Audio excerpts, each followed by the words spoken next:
We are on the record. This is cause number CR 29222805. This is State of Idaho versus Bryan Kohberger. Mr. Kohberger is in custody. He is appearing here in court with his attorneys, Ms. Taylor, Mr. Logston. Mr. Thompson, Ms. Jennings appearing on behalf of the state. This is the time set in the matter for the preliminary hearing status conference. So I am going to inquire of counsel. Ms. Taylor, what's the status at this time? Thank you, Your Honor. We are going to ask the court to set preliminary hearing out into June. We would request the 3rd or 4th week of June and probably 4 or 5 days for preliminary hearing.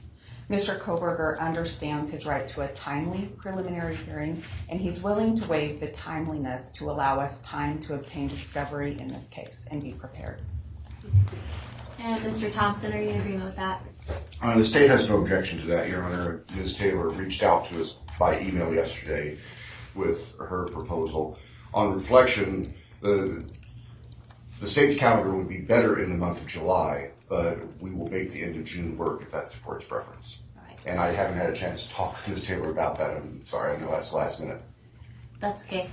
The court's calendar is going to be better towards the end of June, early July. So would that work, Ms. Taylor, for your scheduling on your other matters? Your Honor, yes. If we take that 4th week in June, that's actually best. Okay.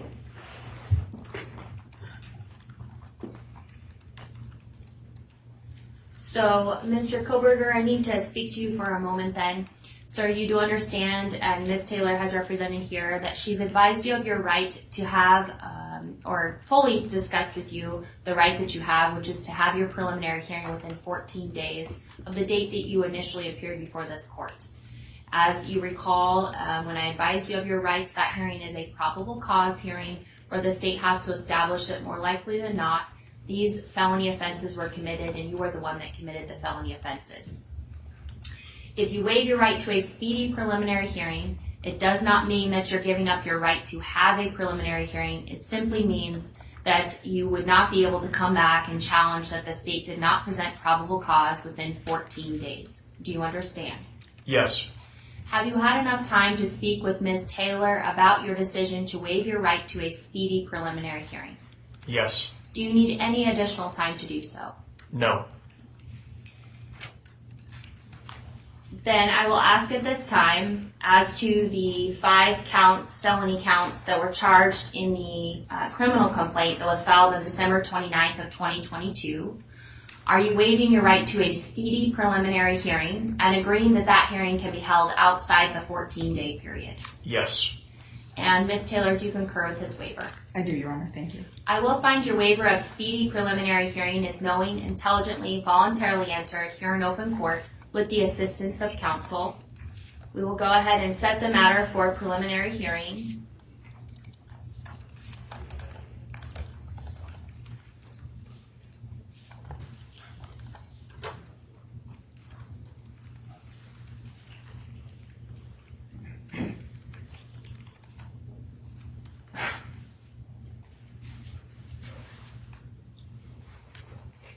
Beginning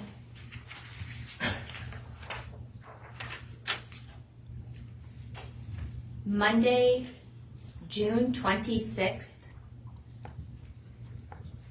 at 9:00 a.m. And I will go ahead and reserve the week, so June 26th to June 30th, in the event that we need all 5 days for presentation of evidence. And just so counsel knows, it will begin at 9 a.m. each of those days. Is there anything further to address at this time in the case, Mr. Thompson?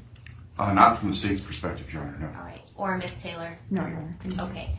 Mr. Kohberger, then you will be remanded into custody on your same no bail at this point in time, pending further proceedings. Again, we'll send notice out to counsel, and we will be in recess for this morning. Thank you, Your Honor. Thank you.